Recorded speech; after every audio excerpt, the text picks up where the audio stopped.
At its closest point, the distance between Australia and the Solomon Islands is just under 2,000 kilometres. Being so near is why Canberra is so worried about the deals the small Pacific nation is signing with China. It means the once inconceivable idea of a Chinese military base being built right on our doorstep is now a reality. But if you think that's concerning, consider this. Beijing is also cosying up to Papua New Guinea, a country of much greater strategic significance.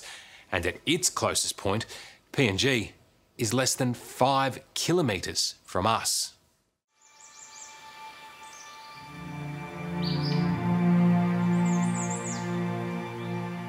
In the early light of day, Bamana War Cemetery in Papua New Guinea feels like a contradiction.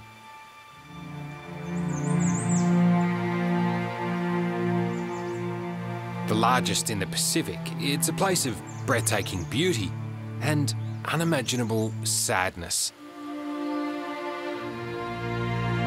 Meticulously maintained are the graves of more than 3,000 Australian soldiers who gave their lives to one of the most arduous campaigns of World War II. What's the overriding feeling for you when you come here? Well, I get emotional. I think of how my grandfather served in that war. He may have known some of these men here. For Gary Jufa, the governor of the province that takes in the Kokoda track, this is a place steeped in solidarity and sacrifice. Well, it symbolizes a moment in time when our people came together, Papua New Guineans and Australians, for a common cause to fight for what they felt was right.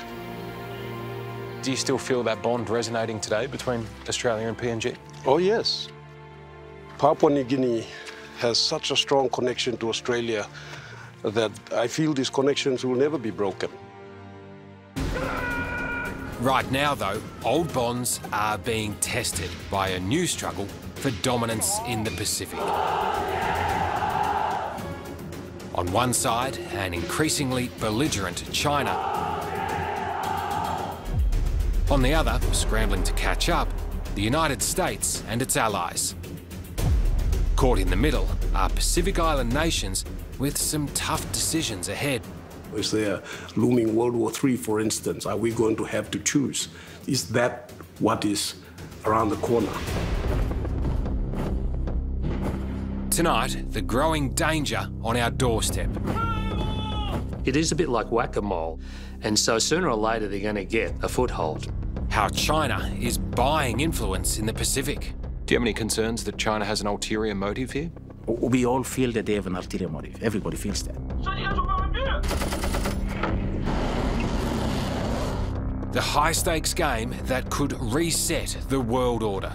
I think freedom is worth fighting for. But you think freedom is under threat? I do. Just how far are our nearest neighbours willing to go? Can you give a wrought iron guarantee there will never be a Chinese military base, a Chinese naval base in your country?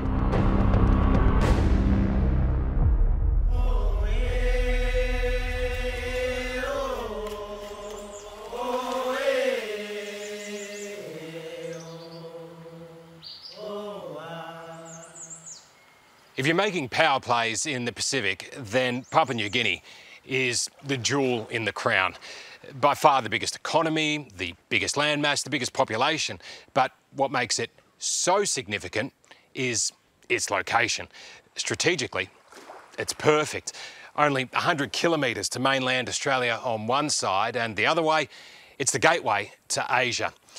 Suddenly, this normally quiet part of the world has found itself at the very centre of a battle for superpower supremacy. The phrase you hear over and over in Papua New Guinea is friends to all, enemies to none. It's a way of saying when it comes to investment, all bets are on the table. And that's just the way Peter Kengamar likes it. Do you have a preferred business partner? Right now, we come from a culture where we marry 3 or 4 wives. construct a road from Wailala. Peter is project director and chief spruiker of a bold new vision for Papua New Guinea. I mean, it catches my eye, but there are fighter jets here. Yeah, that's when we are modelling this, we are thinking into the future. It's the kind of development that could hold significant dangers for Australia. Called the Kosying Special Economic Zone, it's an ambitious $8 billion plan to carve a futuristic industrial city from virgin jungle, not far from Cape York. You're envisaging an airport? Yes. A huge industrial complex, manufacturing headquarters? Right. Naval base? Yes. Military base? Yes. I mean, this is a big dream. Yes. But you think it'll be reality very soon? It will be reality in the next 15 years. So we got to knock off bits and pieces starting now. And that's what we are doing now. China has already invested more than $30 million in the project, and it's itching to get more involved. As it looks to establish a military foothold close to Australia, it's little wonder the project has raised alarm bells.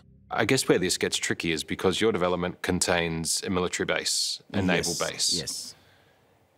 That's a precarious position to be in if you're looking at whether you go with China or Australia. We are already getting support from China in the military, and they have opened the door already. You know, if they increase the amount of support they're giving in that space, in the military space, then they might pick up those two bases. So, yeah, that's why Australia's dropped off. China is inching way around, and I don't know what's going to happen. What's your message to Australia? If Australia wants to have some say in this, then today is the time for us to talk. A lot of Australians are quite worried about the growing Chinese presence in your country. Do you understand their concerns? I could appreciate their concern, but we know which boundaries to protect and which boundaries not to cross. It's election time in Papua New Guinea, and Prime Minister James Marape has invited us to join him on a trip back to his hometown of Tari in the heart of the Highlands.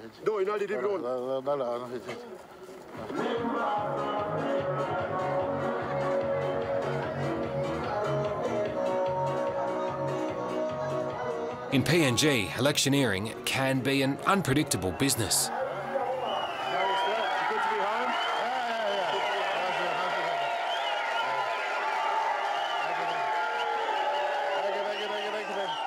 But today, the crowd is in good spirits.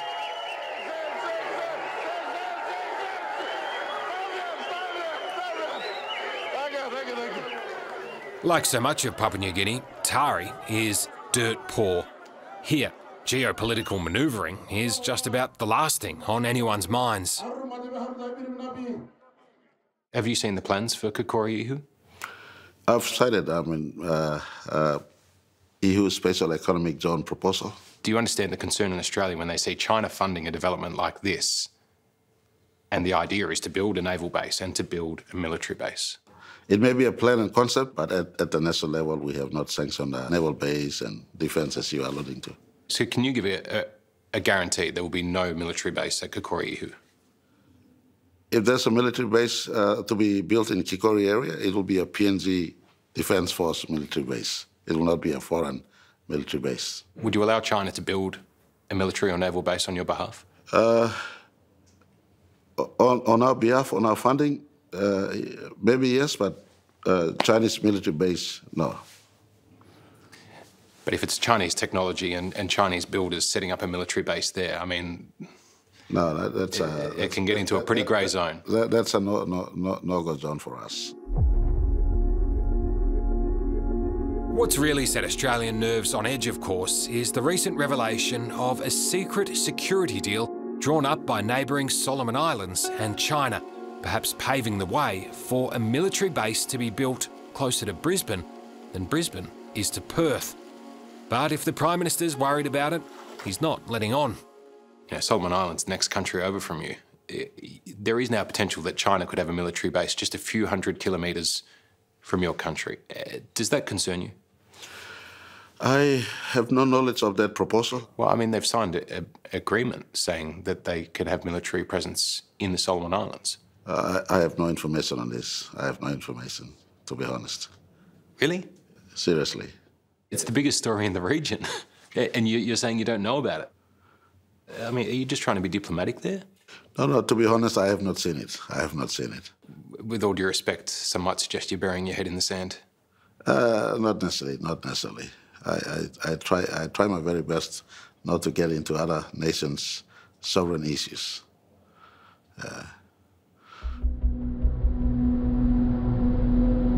To the experts, the Solomon Islands deal is bad enough. But given its proximity to Australia, a Chinese military presence in PNG would be on another level of strategic threat entirely. If the Pacific were a monopoly board, it does feel a little bit like China sees PNG as Mayfair. It's a nice way of putting it. That's probably right. Yes, I think if you're looking at the Pacific, I would actually be wanting to have the Papua New Guinea as my Mayfair and Solomon Islands as my Park Lane, right? And I put all my hotels on those two parts of the board, for sure. So they've already got Park Lane and they want the set? Yeah, they're quite well positioned at the moment. If this is a game of Monopoly, you'd say they've got a head start on the rest of the field. Veteran defence analyst Alan Dupont says China's intentions are very clear and it'll exploit every opportunity it can. Their strategy is to draw the whole region, every single one of the Pacific Island countries, into the Chinese world and make them dependent on China. And when you have dependency, then you're basically going to give the person you're dependent on pretty much what they want, because you don't have too many options. There's an argument to say, you know, the United States, Australia, they're not exactly altruistic when they go and help out in these smaller nations. Yep. So why shouldn't China be able to help and invest in developing nations too? You have to remember that a lot of Chinese aid are loans. You have to pay them back. They're not grant aid. It's not like we've built this irrigation system for you and handing it over, which we tend to do in Australia. Chinese loans are sometimes quite restrictive, and you have to pay them back. And then what happens is you get this debt trap diplomacy problem, where small countries, recipients of Chinese loans, can't pay them back. So the Chinese say, OK, you can't pay it back, so how about you give us a bit of your real estate instead, a debt for equity swap? That's the deal. And then you suddenly find you've lost your sovereignty and you've got a little China somewhere in your country where locals are not allowed.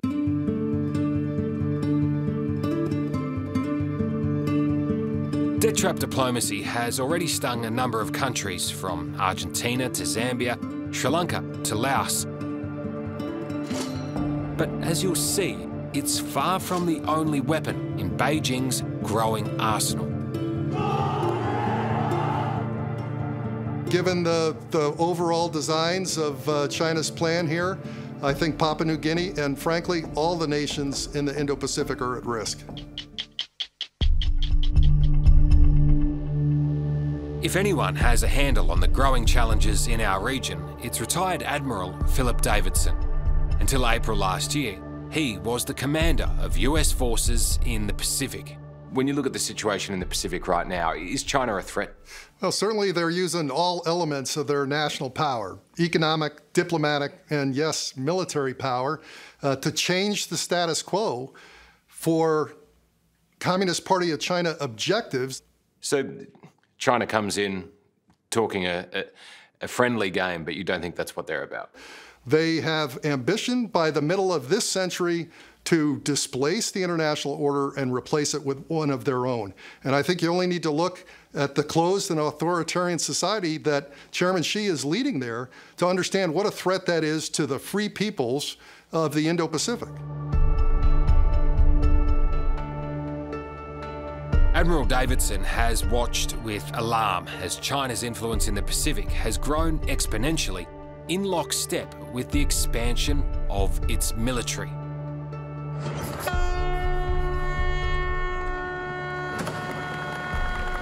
Just last month, with extraordinary fanfare, China launched its third aircraft carrier, the Fujian, its most sophisticated to date and seen as a rival to the very best of the US. cutting-edge addition to a rapidly expanding naval fleet. At the turn of this century, just 22 years ago, it was just a few dozen ships.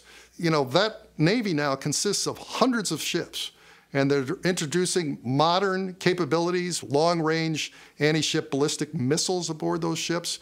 They're introducing nuclear power to their submarines, hypersonic missiles to their rocket forces. It goes on and on and on. These are really profound changes in the last 20 years when there was no manifest threat from its neighbors. How real do you think the potential for conflict with China is? Well, I think in the very nearest term, China would like to do this diplomatically and economically. I think that's why you're seeing such assertive moves across the Indo-Pacific. The Solomon Islands specifically, I think is of key concern to the United States and to Australia, and should be seen as one of the opening volleys in a competition with China, because China is trying to change the status quo. Australia remains Papua New Guinea's largest development partner, but there is no doubt China is raising its profile here in dramatic style. Across the country, Chinese projects are sprouting like bamboo shoots, but PNG's Prime Minister James Marape is keen to highlight his country's close links to Australia. It's quite an impressive parliament. Yeah, well, one of Australia's gifts to us in the early 80s, and again, symbolic of our democracy, it depicts the entire nation still going strong, 46 years on. But given the efforts being made here by Beijing, it's perhaps no surprise the last big foreign dignitary to visit was China's Foreign Minister, Wang Yi, on a failed bid to ram through a sweeping trade and security pact with Pacific Island nations. There is big concern in Australia about this looming battle of the superpowers. Is there concern here? We are really inconsequential to what happens with the big boys. And so for me, at the moment, my first interest comes in building my own country up to be economically sustainable country. So that has been my focus. It sounds like money talks. China is important to us, just as much as Australia is very important to us. The critics say that China's tactic is almost a slow creep. You look at the South China Sea, it started off as fishing setups, and next thing you know, there's military bases there. And the suggestion is that that is their plan for your region too. So far, no conversation with China has moved in the space of military relationship. And, look, in the bigger space, if something unfolds, then we'll be concerned. But at this point in time, I see no immediate need for concern in our region. But to some experts, having an each-way bet is a dangerous game. The problem, according to defence analyst Alan Dupont, is that even seemingly straightforward developments can have ulterior uses. Is the Chinese equation pretty simple? Investment equals influence? Yeah, I think it's a bit more than that. Investment obviously does get you influence anywhere, but China's also thinking from a military point of view. If we establish a presence and a relationship with a small Pacific Island country, maybe we could parlay that into military capability too. If you're building a road or a railroad or a port or an airfield, why not make it militarily capable? Let's make it the airfield long enough to take a bomber. Let's have the harbour development able to take naval ships. All you need to do is just make it a bit bigger and stronger, and then you've got that capacity. Now, you may not be able to use it initially, but it's there as an opportunity for you down the track. So that's the Chinese approach, and they think a long way ahead on these things. You look at these investments, I guess, in isolation as a project for development here. There's, another port facility being built there. On their own, I guess they seem okay, but you think it adds up to a much bigger picture? Yes, it does. So that's why we have a contest, and it's a very important one, and we need to make sure we don't lose it. So just how do we make sure we keep ahead of the game? Is there a sense of scrambling, a sense of urgency to make sure you get ahead of this issue before things get out of hand? I wouldn't describe it as scrambling. I would describe it as urgency.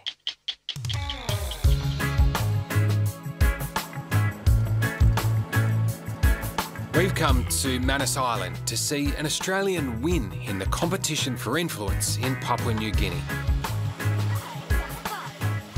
A place infamous for being the site of Australia's offshore detention centre, this laid-back slice of paradise is one of the most important strategic prizes in the whole of the Pacific.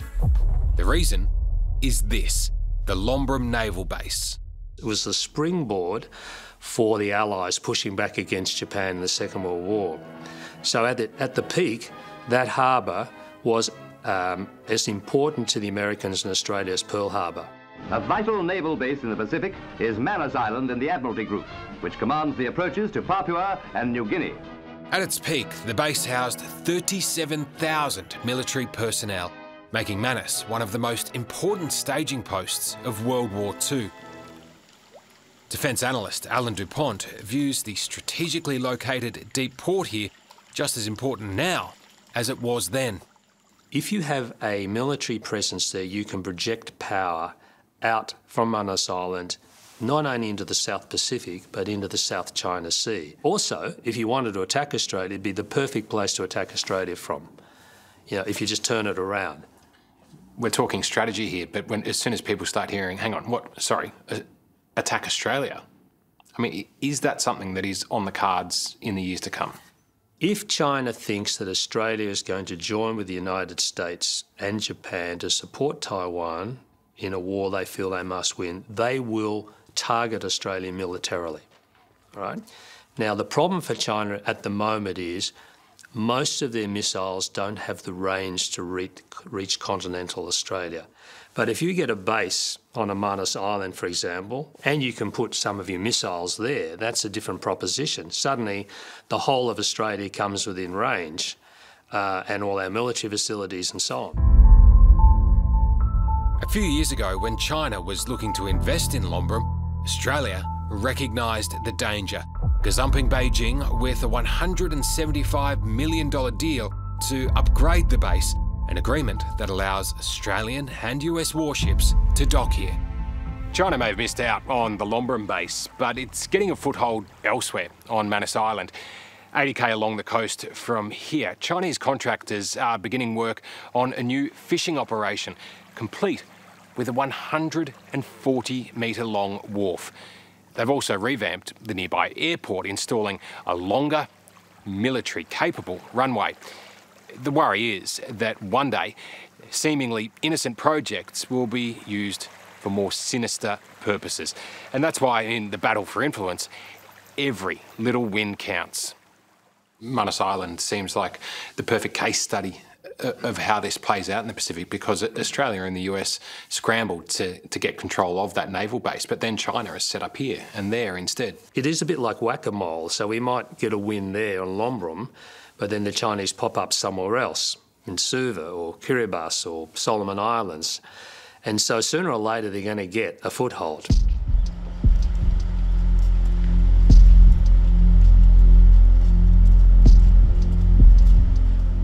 What's become abundantly clear is that the security of Australia could well hinge on the leaders of some of the tiniest and most impoverished nations on Earth. I think we are facing the most challenging strategic circumstances since World War II. How we respond to that is the test of leadership. For Australia's Foreign Minister, Penny Wong, it's been a frenetic first few weeks in the job, zigzagging her way across the Pacific in a reassuring diplomatic dance. It's been a whirlwind couple of months for you. Yeah, it was a fair bit to do. I thought it was really important that we sort of get out there with the energy and momentum of a new government, try and leverage that as best as possible and make sure we talk with and listen to the region. It's important for Australia to do that. Right, guys, 3 cheers for Australia. Hip hip! Hip hip! So what is the pitch that, you stump up in these countries and say, all right? Well, I think the first pitch is we're family. We're part of the Pacific family. We are in the region. And the pitch is your security and your future prosperity is tied to ours. Every analyst will tell you that China doesn't exactly play by the rules on a lot of these issues. How do you beat someone that doesn't play by the rules? Well, my job as the Australian Foreign Minister is to try and utilise the tools we have to maximise Australia's influence and engagement with the region. Charm offensive? It's not just charm. I think it's, being authentic. And, I think demonstrating to the nations of the region, we get that our security is bound together. And no one can go it alone. The smaller and middle power nations, we have to work together. And we have to work together not just against, but for. And what we're working for, peace, security, prosperity. In this battle for influence, Papua New Guinea's Prime Minister, James Marape, says his country can be trusted to make the right decisions. It's nice to have two countries fighting for your affection, isn't it? No, we've been relating with both countries since 1975. There's always space for both nations without compromising our core principles as a country. Can you give a wrought iron guarantee there will never be a Chinese military base, a Chinese naval base in your country? There'll never be. The Solomon Islands gave similar commitments not that long ago, and history shows how that panned out. Hopefully, Papua New Guinea is truer to its word in years to come, as Australia's bonds in the Pacific are tested like never before. Could you have ever envisaged that Papua New Guinea would find itself at the centre of the biggest geopolitical battle of our time? Well, I'm certainly concerned,